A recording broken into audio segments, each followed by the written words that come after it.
জি ভাই, কাফেররা নবীকে মেরেছে, কাফেররা নবীকে অত্যাচার, নিপীড়ন আর লাঞ্ছনা দিয়েছে। জি, নবীর সঙ্গে চুক্তি করে, চিটিংবাজি করে, প্রতারণা করে, চুক্তি ভঙ্গ করে মুসলমানদেরকে মেরেছে।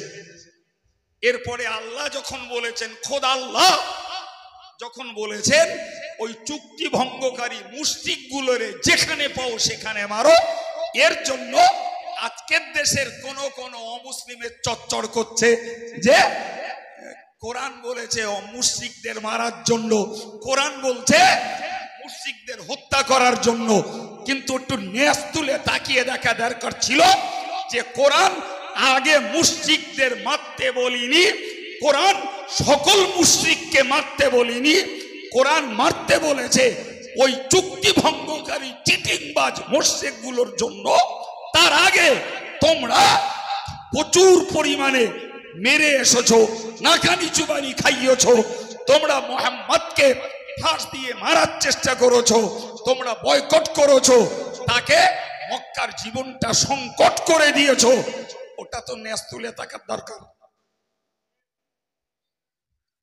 নাকি?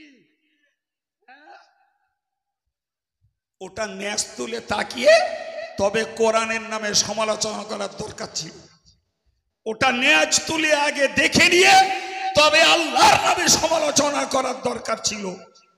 ওটা আগে নেজ তুলে দেখে নিয়ে তবে মুসলমানের নামে সমালোচনা করার দরকার ছিল। তুমি ইসলামের হর্ষই বোঝো না, মুহাম্মাদের মো বোঝো না, আল্লাহর আ বোঝো না, তুমি কোরআনের ক বোঝো না। তুমি ওই মালিকের সৃষ্টি যে মালিক তোমার মতো কুলাঙ্গারকে, তোমার মতো অত্যাচারীকে, তোমার মতো মিথ্যা প্রতারক আর চিটিংবাজকে হত্যার নির্দেশ দিয়েছে, সেটা পৃথিবীর কোনো নেতা দেয়নি, পৃথিবীর কোনো মৌলানা দেয়নি, পৃথিবীর কোনো মুসলমান দেয়নি, দিয়েছে তোমার মতো জন্তুর স্রষ্টা যে মালিক আল্লাহ, তিনি। কথা বুঝতে পারা যাচ্ছে কিছু? হ্যাঁ, শুধু সুড়সুড়ি দিলে যে কোরআনে মুশরিকদের হত্যা করতে বলা আছে। যদি ওই কথাই কোরআনের প্রকৃত অর্থ হতো তাহলে ভাই আমরা এই আমাদের জন্মভিটায় দেশটাতে বাস করছি, শত শত বৎসর হয়ে গেল, আজ পর্যন্ত কোন মুসলমান কোন মুশরিকের একটাকে হত্যা করেছে রেকর্ড আছে? বরং তোমরা তোমরা সবজি বিক্রেতাকে হত্যা করেছো, তোমরা দাড়িওয়ালাকে হত্যা করেছো, তোমরা খাসির গোশত খাওয়ার পরেও গরুর গোশত খাওয়ার বদনাম তুলে তোমরা মেরেছো, তোমরা যেখানে পেয়েছো মেরেছো। কিন্তু মুসলমানরা ও কাজ করতে যায়নি, কারণ আল্লাহ পাক কোন মুশরিককে মারতে আদেশ করেননি। আল্লাহ মারতে বলেছেন ওই মুশরিকগুলোকে যারা মক্কার জীবনে চুক্তি ভঙ্গ করে অশান্তির আগুন জ্বালিয়েছিল, চুক্তি ভঙ্গ করে গোপনে মুসলমানকে মেরেছিল, চুক্তি ভঙ্গ করে যারা নৃশংসতা চালাচ্ছিল, তাদের ব্যাপারে আল্লাহ বললেন ওদের যে কটারে যেখানে পাও সেখানে মারো। গেঁজায় দম মেরে বলে দিলে। হ্যাঁ জি প্রিয় ভাই আমার, আমি আপনাকে বোঝাতে চাইছি উপলব্ধি করুন ভাই, এত কিছুর পরেও দুঃখের সঙ্গে বলতে হয়, আবু জাহালরা, আবু লাহাবরা একদিন কিছু লোক এক জায়গায় হয়ে আল্লাহকে লক্ষ্য করে বলল। কাকে লক্ষ্য করে বলল? আল্লাহুম্মা ইন কানা হাযা ওয়াল হক, বলল আল্লাহ তোমার এই কোরআন যদি সত্যি হয়, বাংলাটা বুঝুন, তোমার কোরআন যদি, তার মানে যদি বলছে মানে ওর চিন্তায় কোরআন সত্যি নয়, তো চ্যালেঞ্জ করছে আল্লাহকে, যে ইনকানা হাযা হুয়াল হক মিন ইনদিক, যদি তোমার পক্ষ থেকে অবতারিত এই কোরআন যদি সত্যি হয়। মাঝখানের কথাটা আল্লাহ কোরআনে উল্লেখ করেননি, মুফাসসিররা ধরুন বলেছেন যে আমরা মানি না। এই কথা সাজিয়ে নেন, তোমার কোরআন যদি সত্যি হয় হতে পারে, কিন্তু আমরা মানি না। বিনিময়ে ফামতির আলাইনা হিজারাতাম মিনাস সামা, আল্লাহ তাহলে তুমি আসমান থেকে পাথর বর্ষণ করো। কি করো? কি করো ভাই? সামান্য শিলা বৃষ্টি হলে আমরা দৌড়ে ঘরের মধ্যে যাই, আর পরদিন মাঠে যেয়ে দেখি ফসলগুলো জাবনা কাটা মতন পড়ে আছে। ঠিক না ভুল? জি ভাই। আর এরা নিজেরা আল্লাহর কাছে চাইছে যে তোমার কোরআন যদি সত্যি হয়, আমরা মানি না, ফলে আমাদের উপরে পাথর বর্ষণ করো, ইতিনা বিআযাবিন আলীম, অথবা কোন যন্ত্রণাদায়ক শাস্তি আমাদের উপরে দাও। কথাটা বললো কারা? এই কাদের কথা বলেছি বাবু, ভুলে গেছেন না? মনে আছে কারা?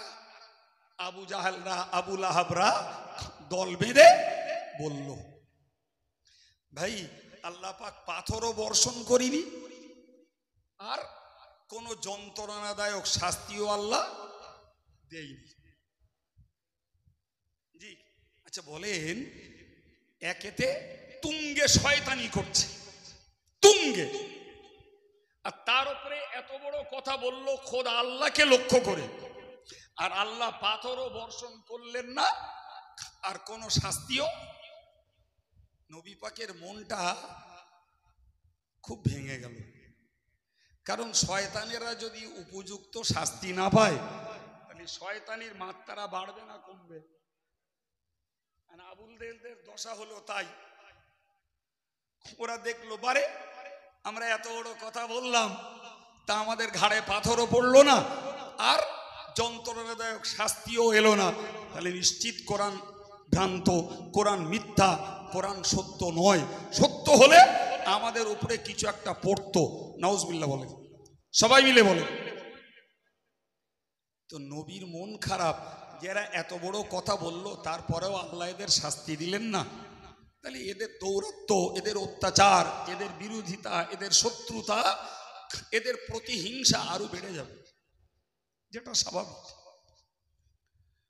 তো কেউ না খবর রাখলেও নবীর দিলের খবর আল্লাহ তো রাখে নাকি? আমার আল্লাহ পাক কোরআন নাজিল করে বললেন, মা কানা আল্লাহু লিউআযিবাহুম ওয়া আনতা ফীহিম।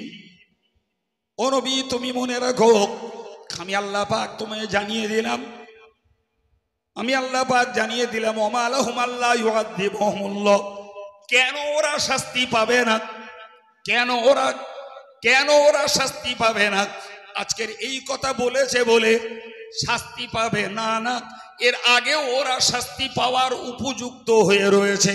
কারণ হলো ওহুম ইয়াসুদ্দুনা আনিল মসজিদিল হারাম, ওরা কাবায় নামাজ পড়তে বাধা দিয়েছে, ওরা মসজিদুল হারামে নামাজ পড়তে প্রতিবন্ধকতা সৃষ্টি করেছে, ওরা মসজিদ ভেঙেছে, ওরা অনেক কিছুই দৌরাত্ম্য চালিয়েছে, ফলে ওরা অবশ্যই শাস্তির উপযুক্ত ওরা আজকে হয়নি, অনেক আগে থেকেই হয়ে আছে,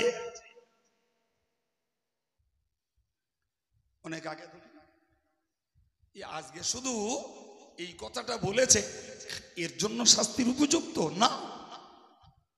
ওরা মসজিদ ভেঙেছে, ওরা আমার বান্দাদের মসজিদে নামাজ পড়তে বাধা সৃষ্টি করেছে, এবং আমার বান্দারা যখন মসজিদে নামাজ পড়তে গিয়েছে, ওরা এদের নামাজে বিঘ্ন ঘটাবার জন্য হাতে তালি দিয়েছে আর গালে সিটি বাজিয়েছে, যাতে এদের নামাজে বিঘ্ন ঘটে। এসব অপরাধ ওরা করে রেখেছে। তখনও আমি আল্লাহ ওদের শাস্তি বলেন দেইনি। ওরা ভেবেছে যে আমরা যেটা করছি এটা ঠিক, ওরা ভেবেছে এদের নামাজে বিঘ্ন ঘটাচ্ছি ওইটা ঠিক, ওরা ভেবেছে মসজিদে নামাজ পড়তে যেতে দিচ্ছি না এটাই আমরা সঠিক কাজ করছি, ওরা ভেবেছে যে আমরা বললাম কোরআন যদি সত্য হয় তাহলে আমরা মানি না বিধায় আমাদের উপরে পাথর বর্ষণ হোক। তারপরেও যখন পাথর বর্ষণ হয়নি তাহলে কোরআন সত্য নয়। নবী এই কথাটার জন্য ওরা শাস্তির উপযুক্ত এটা নয়, বরং শাস্তির উপযুক্ত আগেই ওরা হয়ে আছে, তবে আমি দেইনি অন্য কারণে, শাস্তি দেইনি অন্য কারণে। কি সেটা একটু বুঝুন, একটু বুঝুন প্রিয় ভাইরা আমার। তাহলে আমি এই পর্যন্ত আলোচনায় আপনাদেরকে বুঝিয়েছি ওরা নবীর প্রতি অত্যাচার তো করিয়েছে, সাহাবাদের প্রতি অত্যাচারের স্টিম রুলার চালিয়েছে, তারপরেও বলছে কোরআন যদি সত্যি হয় মানি না কো পাথর আমাদের ঘাড়ে পড়ুক, অথবা কোনো শাস্তি দাও, তোমাদের নামাজ পড়তে দেবো না, তোমাদের মসজিদ ভেঙে দেবো।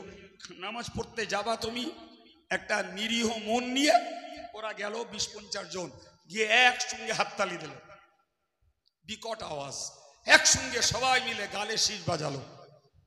আমি বলছি না, কোরআন বলছে ওমা কানা সালাতুহুম ইনদাল বাইতি ইল্লা মুকাআ ওয়া তাসদিয়া।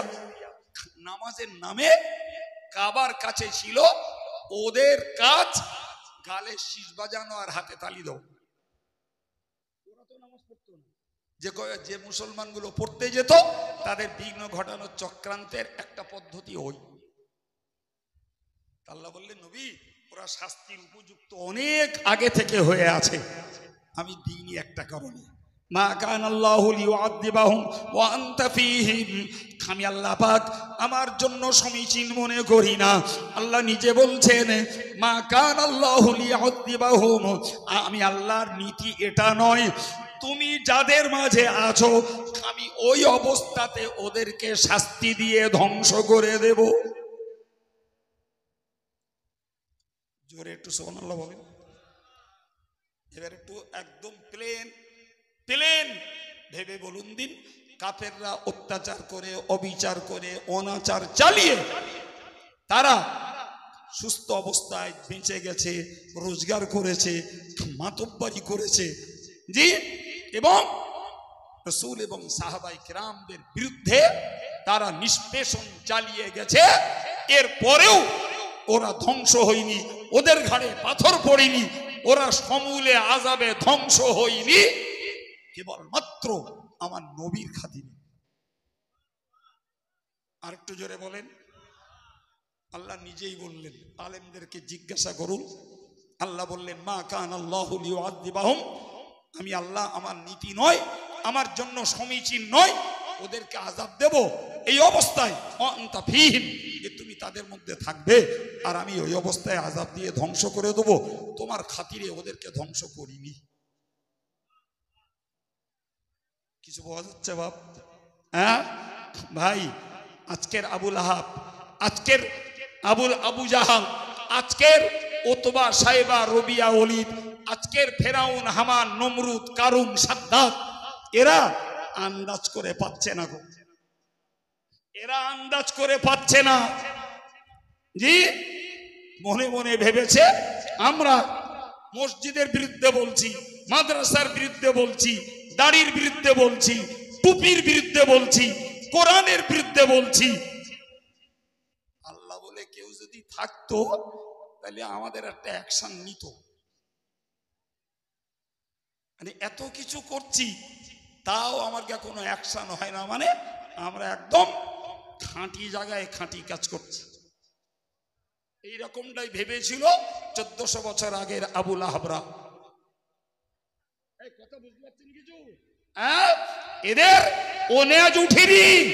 এটা সেই দেশ যে দেশের মাটির নিচে শুয়ে আছে খাজা আজমিরের মতো লোক, যে দেশের মাটির নিচে শুয়ে আছে খাজা নিজামুদ্দিন আউলিয়ার মতো মানুষ, যে দেশের মাটির নিচে শুয়ে আছে খাজা কুতুবউদ্দিন বখতিয়ারি কাকির মতো মানুষ, যে দেশের মাটির নিচে শুয়ে আছে খাজা আবু বকর চিলপির মতো মানুষ, যে দেশের মাটির নিচে শুয়ে আছে 22 জন আউলিয়া এই দেশের মাটির নিচে, যে দেশের মাটিতে হাজার না লক্ষ লক্ষ হাফেজ, আলেম, মুহাদ্দিস, মাওলানা, মুফতি, দিনদার, ইমানদার মানুষ রয়েছে, আজকে যদি এ যুগের আবুল আহাবরা এরা যদি তাজা টাটকা খোদার গজবের হাত থেকে রক্ষা পায়, তাহলে ওই আল্লাহ সাধক বান্দাদের জন্য, আল্লাহর প্রেমিক বান্দাদের জন্য, আল্লাহর দিনদার ইমানদার বান্দাদের জন্য যে যেটা ওরা ভাবছে আমরা সঠিক কাজ করছি, ব্যাপারটা ওটা নয়। জি, প্রিয় নবী সাল্লাল্লাহু আলাইহি ওয়াসাল্লামের কাছে আল্লাহ পাক কোরআন নাজিল করে বললেন যে নবী, ওরা শাস্তির উপযুক্ত অনেক আগে থেকে, অনেক আগে থেকে ওরা শাস্তির উপযুক্ত, আমি দিইনি, শুধু তুমি ওদের মাঝে আছো তাই। কথা বুঝে আসছে কি? হ্যাঁ ভাই, এই জিনিস আবুল আহাবরা, নমরুদ, ফেরাউন, হামানরা বিশ্বাস না করতে পারে, একজন ইমানদার মুসলমান হিসাবে আমাদেরকে তো বিশ্বাস করা লাগবে। কথাটি কোরআনের, আমার নয়। সম্মানিত ভাইয়ের আমার, আমি কথা শেষ করব। শেষ কথাটা বলছি, মনে রাখুন, যখনই আমার আল্লাহ বলেছিলেন নবী তুমি এদের মাঝে আছো, এই জন্য আমি আল্লাহ এদেরকে শাস্তি দিয়ে ধ্বংস করছি না। আমার নবী এক মুহূর্তের ভিতরে এই উম্মতের দরদে তিনি চিন্তা করে ফেলেছিলেন, আল্লাহ পাকের এই কথার অর্থ হলো, আল্লাহর এই কথার ব্যাখ্যা হলো, এই কথার অভ্যন্তরীণ রহস্য হলো, আমি যেদিন থাকবো না এরা আমার উম্মত, এদের পাপের দায়ে আল্লাহর গজবে এরা ধ্বংস হয়ে যাবে। সুবহানাল্লাহ বলেন, আর একটু জোরে বলেন। এর নাম নবী রহমাতুল লিল আলামিন। নবী রহমাতুল লিল আলামিন যারাই মেরেছে নবী তাদেরকে ক্ষমা করেছেন। তয়েববাসীরা মেরেছে, নবী ক্ষমা করেছেন। ওহদের প্রান্তরে নবীকে মেরেছে, নবী ক্ষমা করেছেন। ভাই, ওই নবী সরকার দো আলমের নামে যত অত্যাচার অবিচার চালিয়েছে, সুদীর্ঘ 21 বছর ধরে, মক্কা বিজয়ের দিন কাবার সামনে দাঁড়িয়ে নবী পাক বলেছিলেন, লা তাসরিবা আলাইকুমুল ইয়াউম ওয়া আনতুমুত তুলাকা, আজ আমার পক্ষ থেকে তোমাদের কারোর উপরের থেকে কোনো প্রতিশোধ নেওয়া হবে না। ওয়া আনতুমুত তুলাকা, আমার পক্ষ থেকে সকলকে ক্ষমা, সকলকে স্বাধীন করে দিলাম, সকলকে নিরপরাধ ঘোষণা করে দিলাম। আর একটু চিল্লে বলেন, এই সেই নবী যাদের প্রতি তাদের অত্যাচার, আর নবীর পাল্টা বিনিময় পুরস্কার। তো নবী, ওরা এত বড় চ্যালেঞ্জ করলো, আর নবী ভেবে নিলেন যে আমি যখন থাকবো না আল্লাহ পাক এদেরকে শাস্তি দিয়ে ধ্বংস করে দেবে, এরা তো উম্মত। তয়েববাসীরা যখন মেরেছিল, নবীর কাছে ফেরেশতা পাঠিয়ে আল্লাহ জিজ্ঞাসা করেছিলেন, আমার নবী যদি চায় তাহলে একটা পাহাড় তুলে তয়েফের উপরে চাপিয়ে দাও, তয়েববাসীরা পাহাড়ের তলায় নিষ্পেষিত হয়ে যাক। আমার নবী বলেছিলেন, আল্লাহুম্মা ইয়াহদি কওমি ফাইন্নাহুম লা ইয়ালামুন, আল্লাহ আমারই কওম অবুঝ, অজ্ঞ, এরা জানে না, এরা মূর্খ, আল্লাহ তুমি এদেরকে হেদায়েত দাও। আল্লাহ আজকে এরা ঈমান গ্রহণ করেনি, ইসলাম কবুল করেনি, এজন্য যদি তুমি এদেরকে ধ্বংস করো, আল্লাহ তোমার দেওয়া কলেমার দাওয়াত আমি কাদের কাছে দেব? আজকের এরা কবুল না করলেও এদের পরবর্তী প্রজন্ম হয়তো ইসলাম কবুল করবে, ফলে এদেরকে ধ্বংস করো না, এরা বেঁচে থাক। এর নাম নবী রহমাতুল লিল আলামিন। সেই নবীর উপস্থিতির কারণে ওরা আযাব পায়নি। জি, নবী টেনশন করলেন, আমি যেই ভূপৃষ্ঠ থেকে ভূগর্ভে চলে যাব, মাটির উপরিভাগ থেকে মাটির নিচের ভাগে যখন চলে যাব, আর এরা পাপ করবে, আল্লাহ এদেরকে ধ্বংস করে দেবে।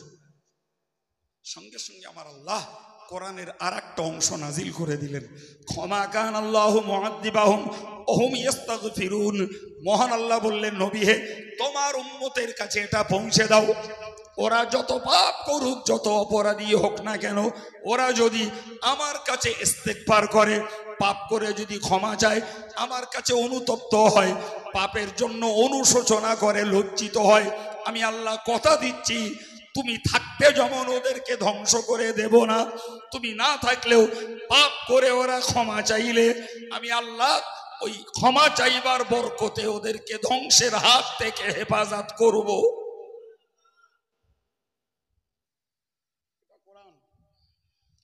এটা কোরআন।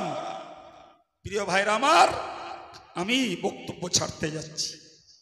আমি আপনাদের কাছে যে কথাটাই কমপ্লিটলি বোঝানোর চেষ্টা করেছি এই অল্প সময়ের ভিতরে, আমি আপনাদেরকে বোঝাতে চাইছি ভাই,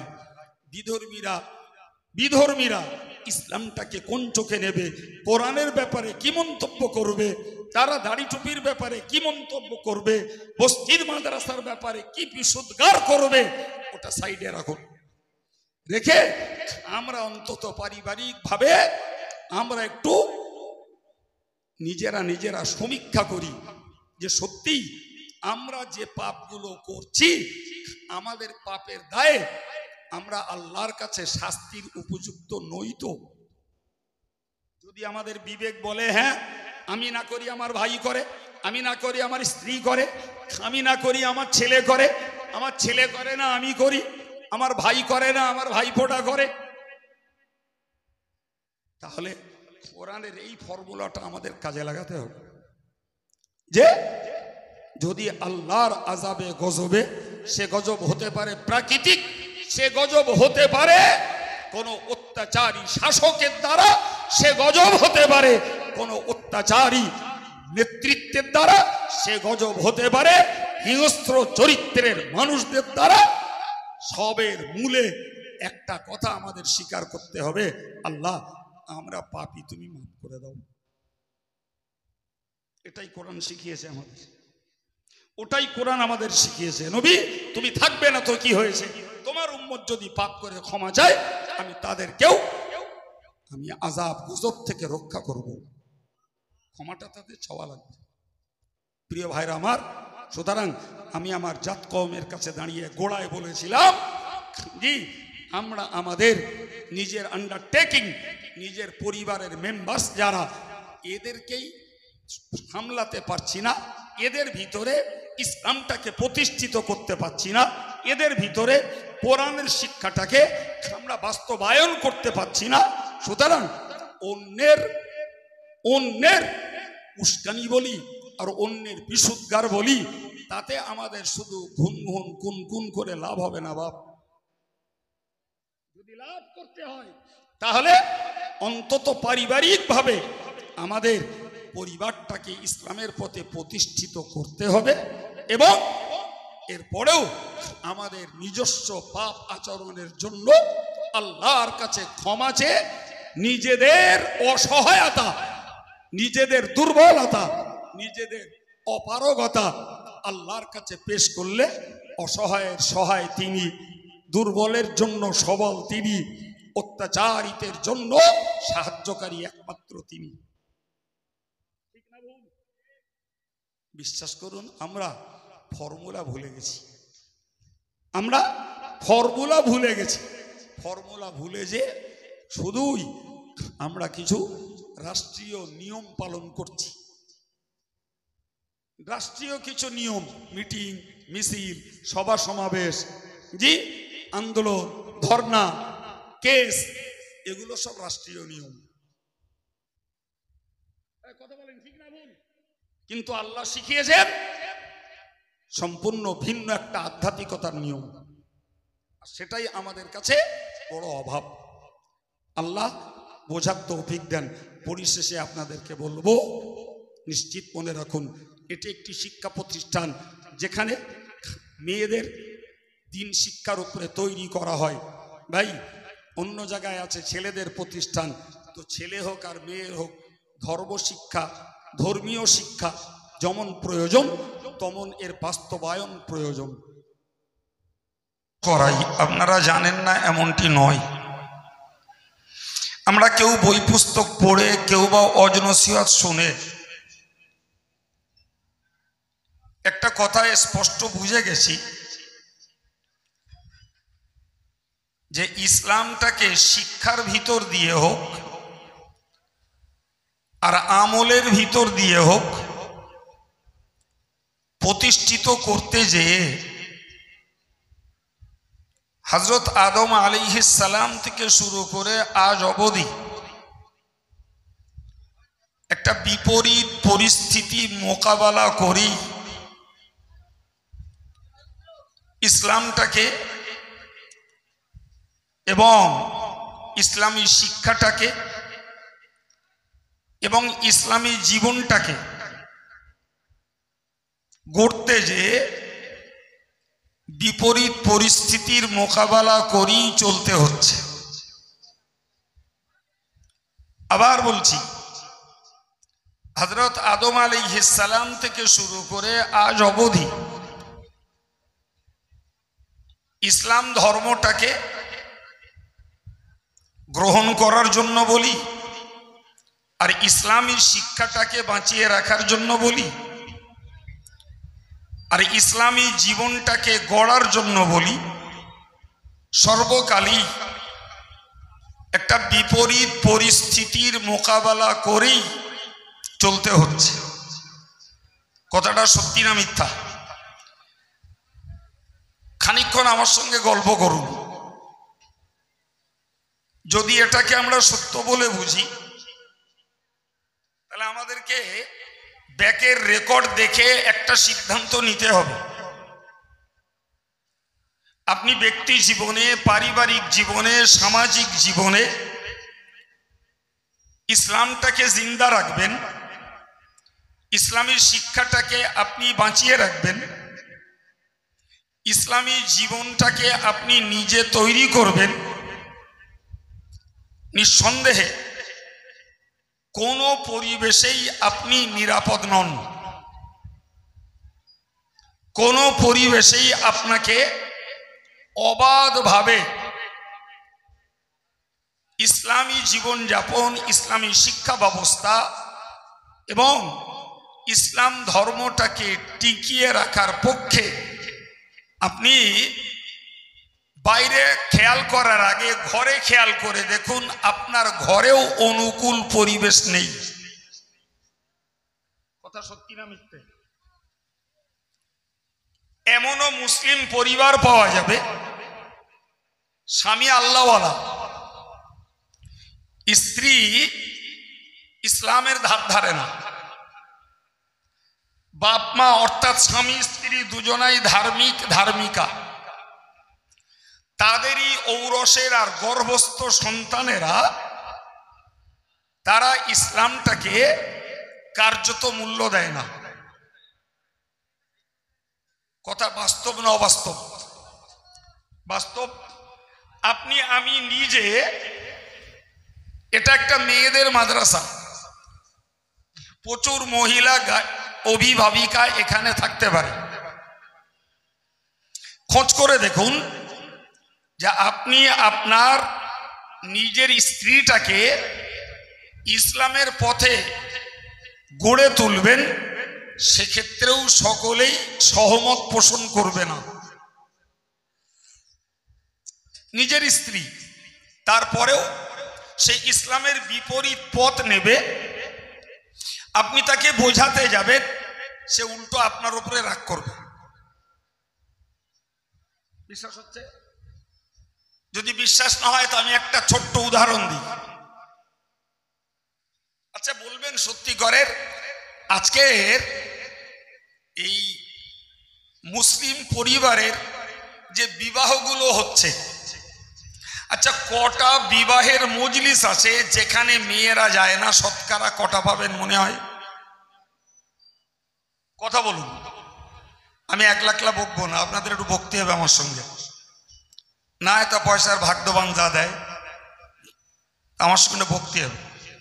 সত্যি করে বলুন যে 100টা বিয়ের মজলিস, এই বিয়ের মজলিসগুলো নারী শূন্য, যুবতী মেয়ে শূন্য, ঘরের বউ শূন্য, কটা বিবাহের মজলিস পাবেন?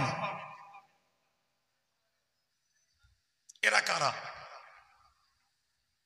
এরা কারা? এরা কি ইহুদির ঘরের? এরা কি খ্রিস্টানের ঘরের? এরা কি মুশরিকের ঘরের? সবগুলো নেগেটিভ অ্যান্সার। এক কথায় বলতে হবে এরা মুসলিম ঘরের। আচ্ছা, যে ইসলাম নারীর জন্য পর্দা করা ফরজ করেছে, সেই ইসলামটাকে বুড়ি আঙুল দেখিয়ে আমাদের পরিবারের মেয়েরা রীতিমতো নগ্ন সাজে, নায়িকার সাজে সজ্জিতা হয়ে তারা বিয়ে বাড়িতে হাজির।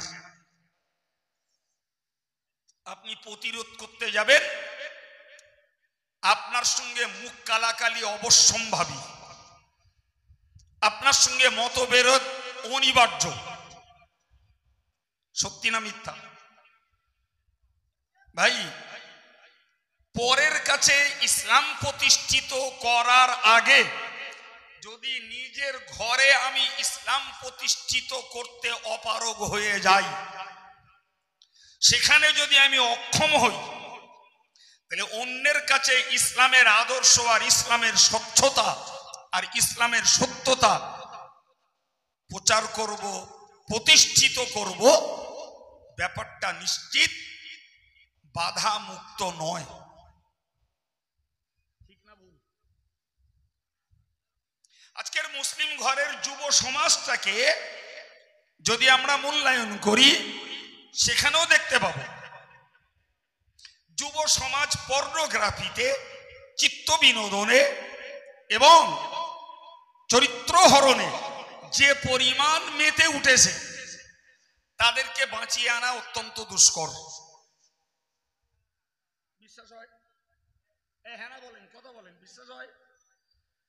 বরং একদম নির্ভেজাল সত্য কথা বলছি, আজকের ছাত্র ছাত্রী সমাজ যারা এত পরিমাণ মোবাইলে ডুবেছে যে এদেরকে মোবাইল থেকে রক্ষা করার জন্য শিক্ষক, স্টাফ, কমিটি নাকানি চোবানি খাচ্ছে।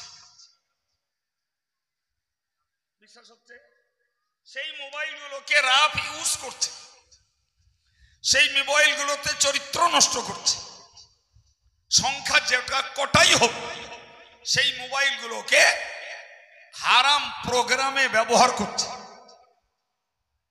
কমিটি মাদ্রাসা চালাবে, শিক্ষকরা এডুকেশন শিক্ষা ব্যবস্থা চালাবে না, ছাত্র ছাত্রীদের দুশ্চরিত্র গঠনের পথে বাধা দিয়ে তারা তাদের টেনশন আর কাজ বাড়াবে।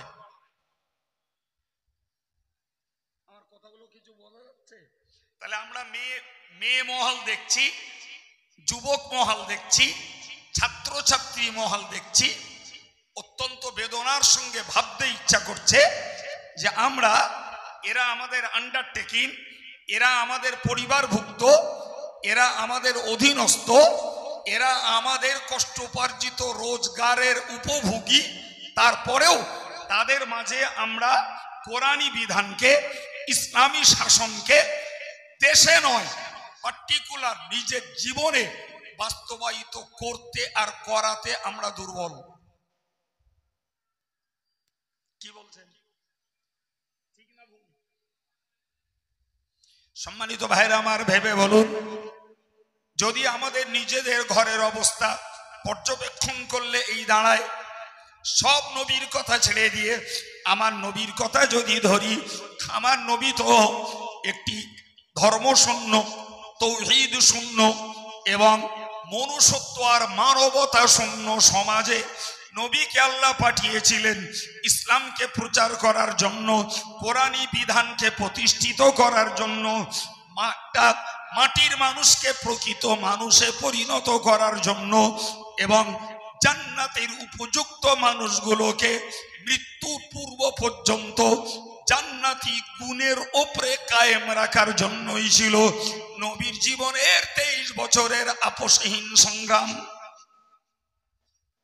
মেরে নয়, ধরে নয়, যে অত্যাচার করে নয়, লোভ দেখিয়ে নয়, নবী ইসলাম ইসলামটাকে তাদের মাঝে ছড়িয়েছেন সত্যতার বাণী দিয়ে, খোদার ভয় দেখিয়ে এবং তাদের প্রতি সুব্যবহার করে।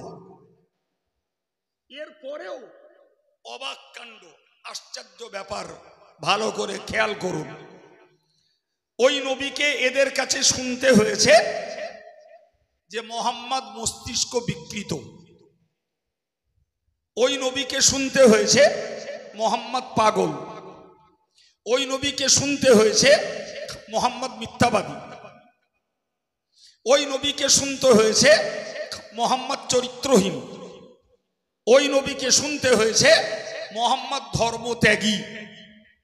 আধুনিক কালে ওই নবীকে শুনতে হলো মোহাম্মদ সন্ত্রাসী।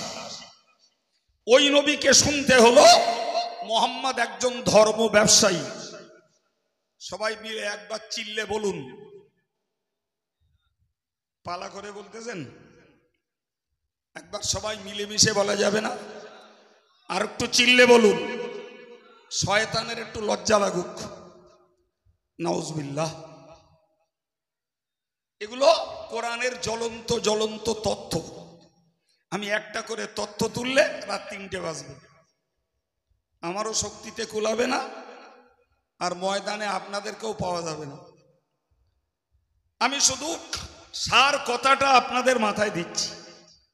প্রিয় ভাইরা আমার, আমি আগে বুঝিয়েছি আমার ঘরে আমি ইসলাম প্রতিষ্ঠিত করতে দুর্বল, অক্ষম, মেয়ে মহলে, যুবক মহলে এবং পার্সোনালি একটা মুসলিম তার জীবনে ইসলামটাকে কার্যত স্বীকার করবে, ইসলামটাকে কার্যত প্রমাণ করবে নিজের জীবনে, এর অভাব প্রচুর। ভিন ধর্মের লোকের কাছে রাসূলুল্লাহ ইসলামটাকে প্রতিষ্ঠিত করেছেন, বিনিময়ে মৌখিকভাবে এগুলো রসুলের পাওনা হয়েছে। এগুলো এছাড়া দৈহিকভাবে রসুলকে মার খেতে হয়েছে, সাহাবায়ে কেরামদের জীবন দিতে হয়েছে, দৈহিকভাবে তাদেরকে সমাজ বয়কটের জীবন পালন করতে হয়েছে, দৈহিকভাবে তাদেরকে রীতিমতো টর্চার হতে হয়েছে, রসুলকে জানে মারার চক্রান্ত করা হয়েছে। ভাই, কথাগুলো আমরা আজকে নতুন শুনছি না, ইতিপূর্বে শুনে আছি? একটু বলেন জোরে। আমরা কি ইতিপূর্বে শুনিনি? কোনোদিন শুনেছি। প্রিয় ভাইরা আমার, এরপরেও রাসূলুল্লাহ পাহাড়ের মতো ধৈর্যের পরিচয় দিয়ে তার ডিউটি তিনি পালন করে গেছেন। সুবহানাল্লাহ বলেন, আর একটু জোরে বলেন। সম্মানিত ভাইরা আমার, আল্লাহর কোরআন বলেছে ওয়াইযাম কুরু বিকাল্লাযী ওয়াইযাম কুরু বিকাল্লাযীনা কাফারু লিউসবিতুকা। ও নবী, ওই বিরোধী শক্তিরা তারা চক্রান্ত করছে তোমাকে বন্দী করবে বলে, আও ইয়াকতুলুকা, অথবা তোমাকে হত্যা করবে বলে, আও ইউখরিজুকা, অথবা তোমাকে দেশ ছাড়া করবে বলে তারা চক্রান্ত করছে। মনে রাখো নবী, ওয়ায়ামকুরুনা ওয়ায়ামকুরুল্লাহ, ওরা চক্রান্ত করে আর আমি আল্লাহ ওদের চক্রান্তকে ভেস্তে দেই। আর একটু জোরে বলেন। কোরআনের সত্যতার জায়গায় দাঁড়িয়ে আমরা অকপটে স্বীকার করতে বাধ্য, নবী ইসলামটাকে প্রচার করেছেন শুধু শ্রম দিয়ে না, শুধু সময় দিয়ে না, জীবন বাজি রেখে। ঠিক না ভুল? এবং সম্পূর্ণ ক্ষুধার্ত অবস্থাতে বয়কট জীবন পালন করে। সর্বোপরি তারা নবীকে মুহুর্মুহু দেশান্তরিত করার, দেশ থেকে তাড়িয়ে দেওয়ার চক্রান্ত চালিয়েছে। কোন অংশে কম করিনি। প্রিয় ভাই আমার, বিস্তার কথা বলার সময় মনের মধ্যে নেই, তবুও যতটুকু না বললে নয় ততটুকু বলছি। ততটুকু ভাই, আমরা যে দেশটাতে বাস করি, দেশটা আমার প্রিয় দেশ, এটা আমার মাতৃভূমি, এটা আমার জন্মভূমি। সুতরাং ধনী আর গরিব, শিক্ষিত আর মূর্খ, নিঃসন্দেহে প্রত্যেকের নিজস্ব জন্মস্থানের প্রতি আন্তরিকতা, প্রীতি, ভালোবাসা থাকাই স্বাভাবিক। না খেয়ে মরতে রাজি, তবে নিজের জন্মভিটা ছাড়তে কেউ রাজি না। পরদেশিতে রাজকীয় খাবার খাবার তুলনায় স্বদেশে শাক ডাল এর কাছে নিঃসন্দেহে অনেক অনেক তৃপ্তির খোরাক। ঠিক না বলুন ভাই? কোরআন শরীফে আল্লাহ বলছেন, وقال الذين كفروا لرسلهم لنخرجنكم من أرضنا। কাফেররা রাসূলদেরকে বলেছিল, লানুখরিজান্নাকুম মিন আরদিনা, তোমাদেরকে আমাদের দেশ থেকে বার করে দেব। কাদেরকে বলছিল? কথা বলেন, কথা ক্লিয়ার বুঝে নেন। বলছিল কাফেররা। কাদেরকে? মুসলমানদেরকে না, স্পেশালি রাসূলদেরকে বলছিল। আরে রাসূল মানে তারা আল্লাহ পাকের প্রোটেক্টেড ম্যান, আল্লাহর পক্ষ থেকে তারা সুরক্ষিত। রাসূল মানে আল্লাহর পক্ষ থেকে তারা দায়িত্বপ্রাপ্ত। রাসূল মানে আল্লাহর পক্ষ থেকে তারা সাহায্যপ্রাপ্ত। রাসূল মানেই আল্লাহ পাকের দেওয়া কাজ করার তারা পৃথিবীর এক একজন দায়িত্বশীল। ঠিক না? তাহলে আমরা যদিও পৃথিবীর সৃষ্টি বান্দা হিসাবে আল্লাহ পাকের এই বিশ্ব পরিবারের একজন সদস্য, আবার বলছি একটি হাদিস এসছে, আল খলকু কুল্লুহুম আয়ালুল্লাহ, গোটা সৃষ্টিটাই আল্লাহর একটা পরিবার। সুবহানাল্লাহ বলেন, গোটা সৃষ্টিটাই। তাহলে তাতে মুসলিম থাকুক, কাফের থাকুক, মুশরিক থাকুক, ইহুদি থাকুক, বৌদ্ধ থাকুক, তেলেগু থাকুক, তামিলি থাকুক, আর্য থাকুক, অনার্য থাকুক, গুজরাটি থাকুক, মারাঠি থাকুক, আর গরু থাকুক, আর ছাগল থাকুক, আর পিঁপড়ে থাকুক, আর উই পোকা সার পোকা থাকুক, এরা সব আল্লাহর পরিবারের সদস্য। সুবহানাল্লাহ বলে। এদেরকে কে সৃষ্টি করেছে? এরাও আল্লাহর পরিবারের, জোরে বলেন, সদস্য।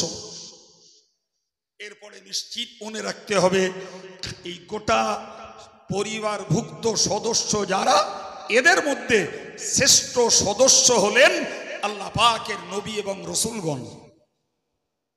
ঠিক না ভুল বাবা? ঠিক। সেই রাসূলদেরকে বলল, তোমাদেরকে দেশ থেকে তাড়িয়ে দেব।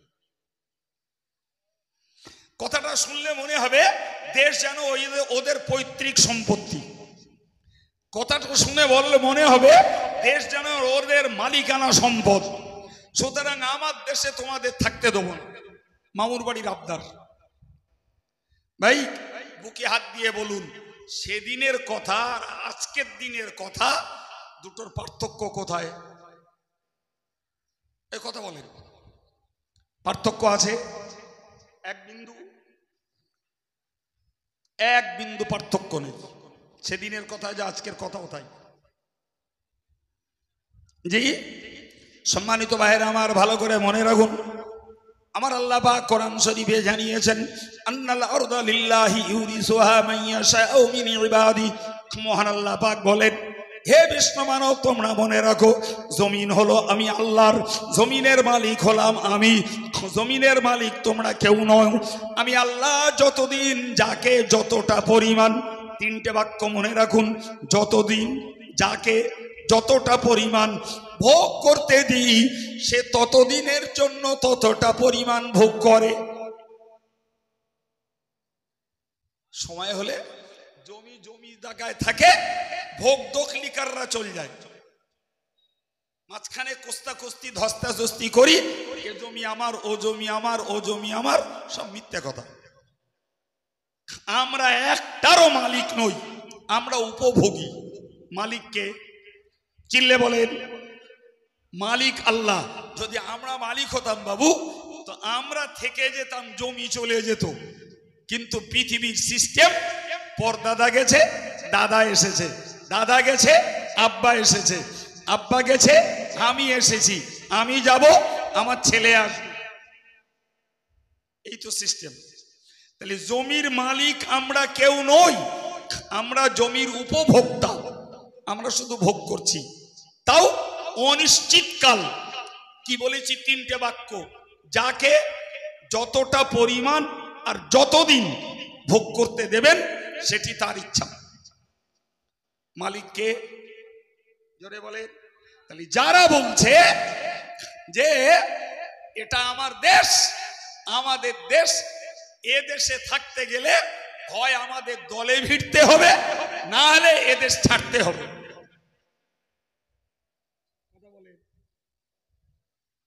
বিদেশের কোন মুসলমান এদেশে এলে সে হলো অনুপ্রবেশকারী, অতএব তাকে খেদাও, সে বর্ডারে যেয়ে শুকিয়ে শুকিয়ে শগুনের খোরাক হোক।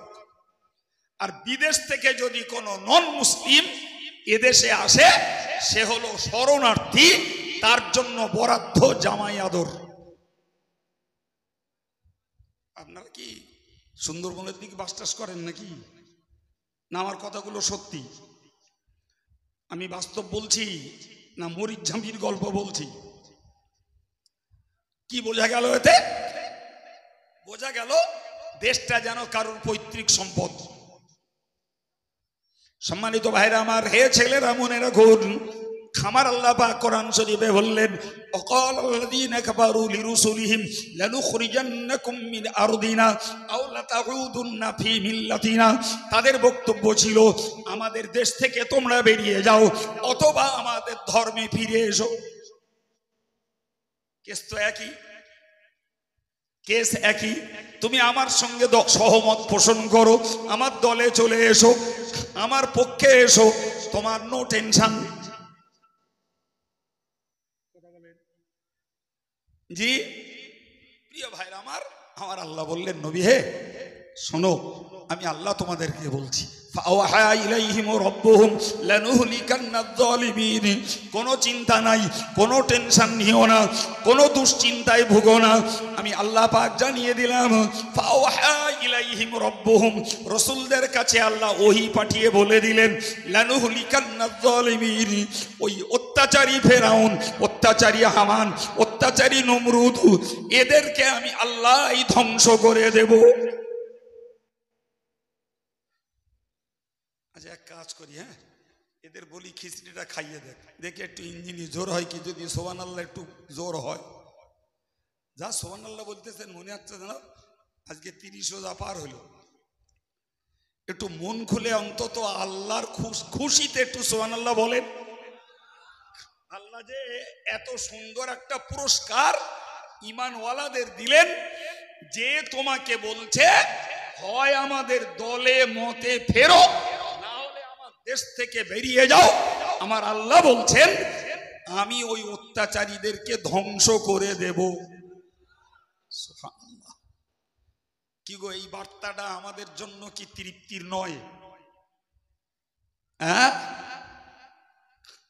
তবে আল্লাহ পাক বললেন, নবী শুধু ওদেরকে ধ্বংস করে দেব না, ওয়ালানুসকিনান্নাকুমুল আরদা, এবং তোমার জন্মভিটে, তোমার জন্মস্থানে, তোমার মাতৃভূমিতে আমি আল্লাহ তোমাদেরকে থাকতে দেব। এ ঘোষণা কার? তবে তোমাদেরকে দুটো কাজ করা লাগবে। নাম্বার 1, যালিকা লিমান খাফা মাকামি, প্রথমটা হলো আমাকে ভয় করা লাগবে, অখাফা ওয়াঈদি, আর দ্বিতীয়টা হলো আমি আল্লাহ কবরের আযাব, হাসরের আযাব, পুলসিরাতের আযাব, জাহান্নামের আযাব, এই জাতীয় যত আযাবের ভয় দেখিয়েছি, ওই আযাবের ভয়গুলো তোমাদের করা লাগবে। আমারে ভয় করো, আর আমি যে আযাবের ঘোষণাগুলো দিয়েছি ওইগুলোর ভয় করো। কটা গুণ লাগবে বাবা? জোরে বলেন, কটা গুণ বলেছি? একটা হলো আল্লাহকে ভয় করতে হবে, আর একটা হলো আল্লাহ যে আযাবের ঘোষণাগুলো দিয়েছেন ওই ঘোষণাগুলোকে ভয় করতে হবে। করলে আল্লাহর ঘোষণা, তোমাদের অত্যাচারীদেরকে ধ্বংস করে তোমার জন্মভিটেই তোমারে থাকতে দেব। একটু বলবেন বাবা, আল্লাহর কথা খেলাফ হয়? খেলাফ হয় না, মাশাআল্লাহ, আমাদের আকীদা ঠিক আছে। তাহলে বুঝতে হবে, এরপরে যদি আমরা এই টেনশানে ভুগি, ওই বোধহয় তাড়িয়ে দিলে, ওই বোধহয় কিছু একটা করলে, ওই বোধহয় আমাদের খেলো ধরলো, ওই বোধহয় কামড়ে নিলে। তাহলে বুঝতে হবে এর ভিতরের গুপ্ত রহস্য হলো আমাদের মধ্যে আল্লাহর ভয়ের অভাব, আর আল্লাহ যে আযাবের ঘোষণাগুলো দিয়েছেন ওইগুলো বিশ্বাসের অভাব। আপনাদের জ্ঞানের আলোয় একটু বিবেচনা করে বলবেন কথাটা সত্যি না মিথ্যে? সত্যি। জি প্রিয় ভাই, সত্যি কতটা আমি আপনাকে একটু একটু ভাবনা চিন্তা করাচ্ছি, একটু বুঝুন। কারণ শিক্ষার পরে যদি বাস্তবায়ন না থাকে তাহলে সেই শিক্ষাটাই হয় তার শত্রু, সেই শিক্ষাটাই চলে যায় তার এগেইনস্টে।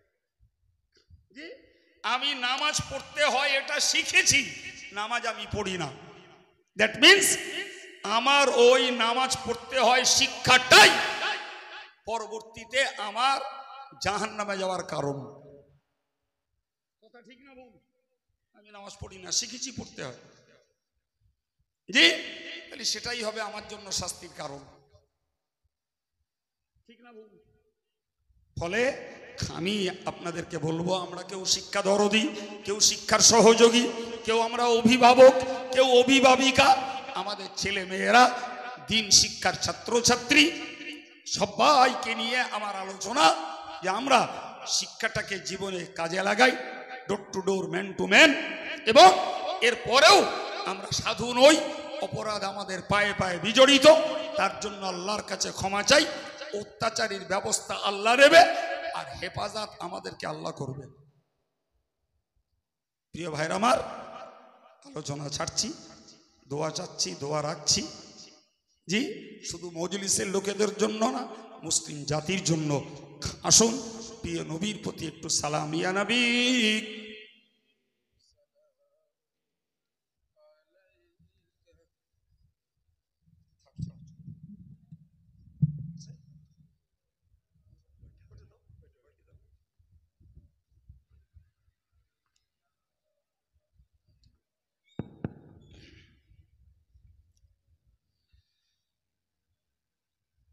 নবীদের সরদার সাজিয়া আসিলেন ধরায় নামিয়া, উম্মতের এতিম করিয়া শুইলেন মদিনা মুনাওয়ারা।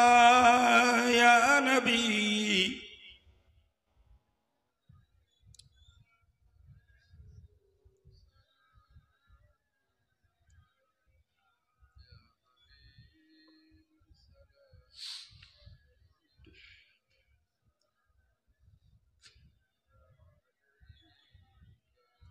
তয়েফের দুষ্টু ছেলেরা আমার নবীকে পাগল ভাবিয়া মারিল পাথর ছুড়িয়া, উঠিল আরশ কাঁপিয়া। ইয়া নবী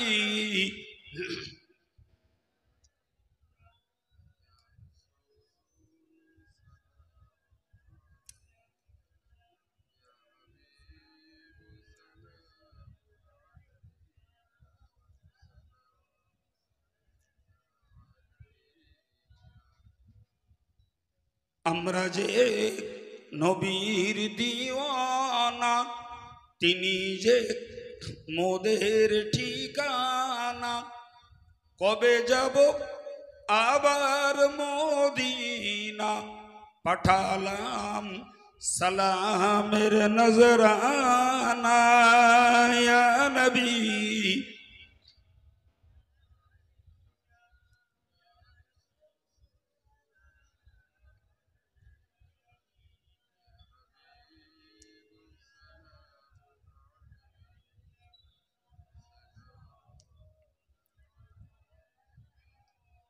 ইয়া রব্বি সাল্লি